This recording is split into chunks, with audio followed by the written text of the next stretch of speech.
I am Potedium. Now we are discussing about the English grammar, that is imperative. Before going to start to learn this topic, we should consider the following sentences. First one, swimming is good for health. Second one, she went to the swimming tank. Third one, the boy wants to swim. In the first sentence, swimming is the word, that is subject, that function as noun. So it is gerund, and here is the main verb here. Actually, the swimming is the subject here, that is the non-finite verb, and is the finite verb here. She went to the swimming tank.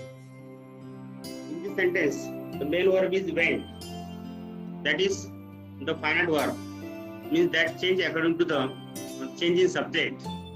Get tense of this sentence from that main verb, that is went here. You know, the ing form of verbs can function as the adjective, so it is the present participle. And in third one sentence, the boy wants to swim. Here to swim is the non-finite verb that doesn't change according to the change in the subject.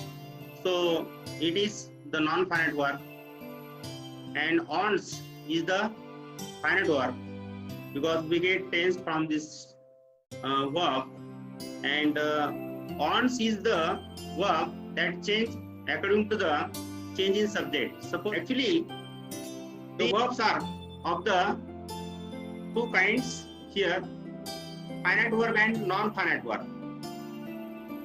Here throughout the examples we have explained what we mean by finite verb and non-finite verb. Again, I am going to tell you that the finite verb means here that change according to the change in subject. Suppose that is finite verb is limited by the number and the person of its subject. Suppose here swimming is subject here. It is the singular, and so we have taken the finite verb is here. Suppose we may take the subject as plural. That time here the plural form of verb may be there. Now I am going to discuss about the linguistic terms given in this diagram. Okay, there are three kinds of the non-finite. First one, gerund is there. If it function as noun, you have to call it gerund, not present participle. Okay, and in the second kind of non-finite is the participle.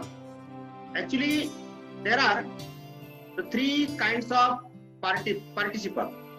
You know, suppose ing forms are called present participle. Present participle is a sub kind of participle. Then past participle. Past participle means that third form of verb. Suppose take the example of the verb. Then go, went, gone. Gone is the third form. That is called past participle. Okay. And then infinitive. Infinitive means here you know that infinitive is the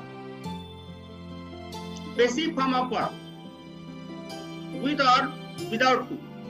Suppose here take the example. He likes to play. The underlined word is to play. And in second sentence, here underline is given to go. That is, he can go. Can is the modal auxiliary. You know, the verbs are of two kinds, the primary auxiliaries and modal auxiliaries. The modal auxiliaries are shall, will, can, could, may, might, should, must. And then marginal modal auxiliaries are that is used to, dare to, ought to. After that, here such infinitive is used as the main verb. Here you can see he can go. Here go is the infinitive. You can see the infinitive are of two kinds. That is the to infinitive and pair infinitive. Okay. Here first kind of the infinitive is to infinitive. The example is I hope to see you soon. Here, which is the to infinitive? Here to see is the infinitive. Okay, and hope is the finite verb. It functions as main verb, and to see it doesn't function as main verb. So we have to here underline, put underline to the to infinitive, that is to the to see. Here 2 plus first form of verb is there. The second kind of infinitive is the bare infinitive. The example is he can't help you. Here can't is the modal auxiliary, and after that the verb is used, that is here without to, help. So help is the bare infinitive. Functions of to infinitive that we are going to discuss now. The infinitive can act as noun. The example is to act like, that is childish. Here to act is the infinitive, that is to infinitive. It functions as noun. Second thing is that infinitives can act as adjective also. You know, adjective means the describing words that describe to the noun. The clothes to iron are on my bed. The clothes here, that is the word, that is the noun here, and to iron here, that describes to that noun, that is the clothes. The clothes to iron are on my bed. Here to iron is the infinitive, and the infinitives can act as adverb. Adverb means, you know, that add information to the verbs. Then we are going to discuss in detail the second kind of the infinitive, bare infinitive. Bare infinitive means without to infinitive. The bare infinitive is used, and after modal verbs we take bare infinitive. Example is there, I can swim. Swim is the infinitive. I think you should stay out of crowd. He should is the here modal auxiliary, and after that stay out is the infinitive. Then second thing is that there are some verbs like this: would rather, then had better, then had rather. We get bare infinitive. Example, I would rather work than study. The work is the infinitive. After certain verbs such as see, hear, feel, such verbs are called the verbs of senses. Okay, then know, observe, make, help, need, please. After that we get the bare infinitive. The example is given here: she didn't let me go out. Suppose I have already said you that there are some verbs like let.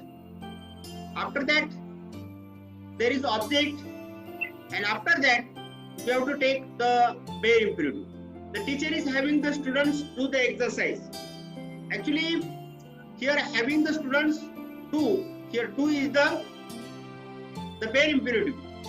My mother made me wash my hand before dinner. Actually here make is the verb that is given in past tense. After that there is object, and after object here bare infinitive is used, that is the wash. Example is I was made to wash my hand before dinner. I was made to wash. Here to wash is the to infinitive. It is not bare infinitive, means in passive form we have to use to infinitive. Activity is given. Okay, underline the infinitives in the foreign sentences. It was for you to read. Was that stood still. You are asked here to underline the infinitives. Means to infinitive may be there, bare infinitive may be there. Here such activity you have to underline only to the infinitive. Okay, thank you.